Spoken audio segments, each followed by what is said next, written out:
नमस्कार दोस्तों, मैं अंकुर उपाध्याय स्वागत करता हूं आप सभी का एक बार फिर से अपनी नई वीडियो में।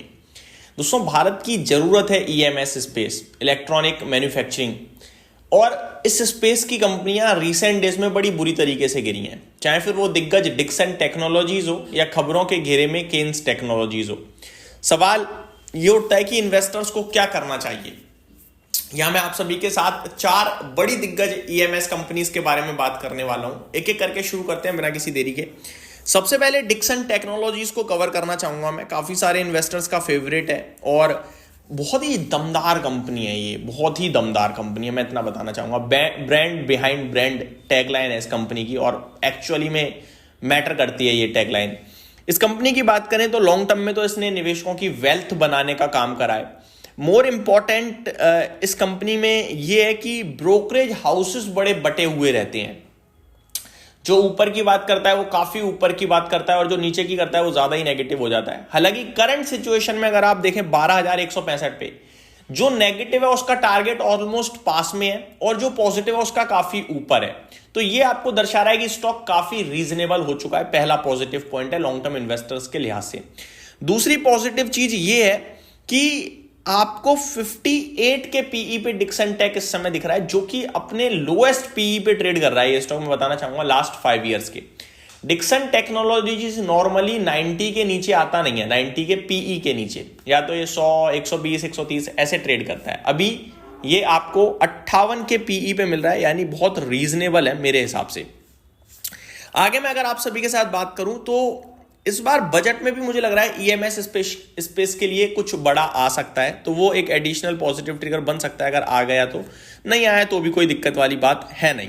आगे मैं आप सभी के साथ बात करना चाहूंगा इस कंपनी के रिजल्ट्स के बारे में। सितंबर क्वार्टर में कंपनी ने 14,855 करोड़ का रेवेन्यू पोस्ट करा, जो कि हाईएस्ट एवर क्वार्टरली रेवेन्यू था।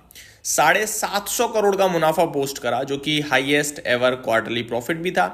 लेकिन इसमें अदर इनकम का फैक्टर इन भी था, लेकिन other income normal other income में थी, ऐसा नहीं है कुछ एक्सेप्शनल था। 4% के मार्जिन जो ये नॉर्मली कंपनी बनाती है।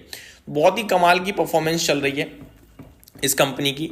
ग्रोथ देखिए आप, FY23 में 255 करोड़ का मुनाफा, FY24 में 375 करोड़ का मुनाफा, 25 में 1233 करोड़ का मुनाफा, करंटली 12 महीने में 1700 करोड़ का मुनाफा। तो ये अलग लेवल की कंपनी है, इसको आप ऐसे नहीं छोड़ सकते हो, बेकार नहीं बोल सकते हो। 4000 करोड़ के करीब के रिजर्व्स हैं, 1300 करोड़ के करीब के बोरोइंग्स हैं। 21% पब्लिक होल्ड करती है, बाकी बड़े लोग होल्ड करते हैं। Almost similar, promoters 29%, FIIs 21%, DIIs 29%। तो मेरे को लगता है बैलेंस्ड कंपनी है। Hold for long term, accumulate for long term, और बाय फॉर लॉन्ग टर्म, मैं सिंपल बोलूंगा।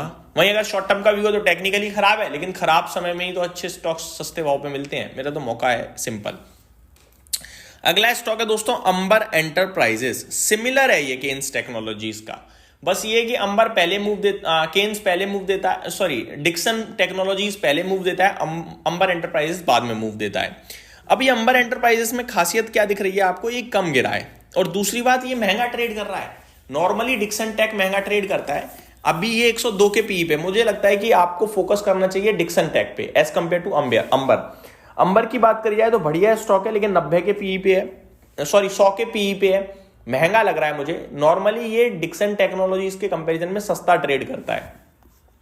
इसकी रेवेन्यू प्रोफाइल भी उतनी बड़ी नहीं है जितनी डिक्सन टेक्नोलॉजीज की है। मुनाफा तो है ही नहीं उतना बड़ा।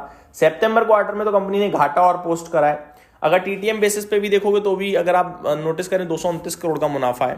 शेयर होल्डिंग पैटर्न की बात करूं तो पब्लिक के पास यहाँ पे केवल 11% है, बाकी बड़े लोगों पे है। ये अच्छी बात है कि इसकी शेयर होल्डिंग पैटर्न ज्यादा स्ट्रॉन्ग है, तो होल्ड ये भी कर सकते हो। लेकिन मेरे को लगता है आप फ्रेश देख रहे हो तो फिर वो ज्यादा बेटर है। ये 5800-5500 रुपए के करीब ज्यादा बेटर होगा। थर्ड स्टॉक है पीजी इलेक्ट्रोप्लास्ट। ये क्या करता है? ये ईएमएस तो नहीं कहूंगा, ये एसीज से रिलेटेड सर्विस प्रोवाइड कर रहा है आपको पूरी की पूरी। और लास्ट ईयर जो एसीज में वीकनेस थी क्योंकि गर्मी नहीं पड़ी, उसका इंपैक्ट पूरे हमने सेगमेंट पे देखा। इस पे भी बड़ा इंपैक्ट पड़ा था। लेकिन अभी मेरे को लगता है कि ये वापस रीजनेबल हो रहा है। 67 के पीई पे, 100 रुपए की बुक वैल्यू है, 600 रुपए पे ट्रेड कर रहा है।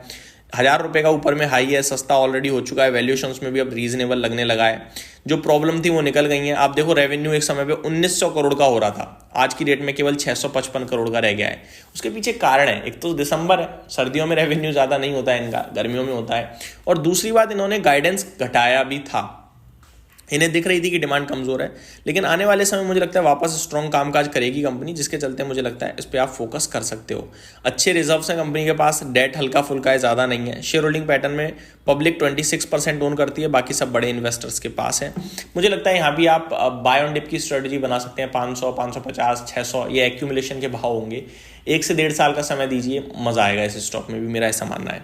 Last but not the least, कैंस टेक्नोलॉजी। इसमें खबरों के दम पर अभी हमने देखा बहुत कुछ हुआ है, स्टॉक वीक है मैं ये बोलूंगा। नीचे मेरा 3700 का स्टॉप लॉस है, ऊपर 4500 का प्राइस बैंड था ऊपर में, ये रेंज में ही घूमता रहेगा, ये मैंने आपसे कहा था। इसके रिजल्ट्स एक बार आ जाएं और उस रिजल्ट्स के बाद मेरा मानना यह है कि हमें समझ में आएगा कि क्या करना है क्या नहीं करना है। अगर किसी के पास है भी तो होल्ड करना चाहिए, रिजल्ट्स अगर ठीक रहे तो फिर एक्यूमुलेट और बाय करना चाहिए, और रिजल्ट्स खराब आए तो एग्जिट करना चाहिए।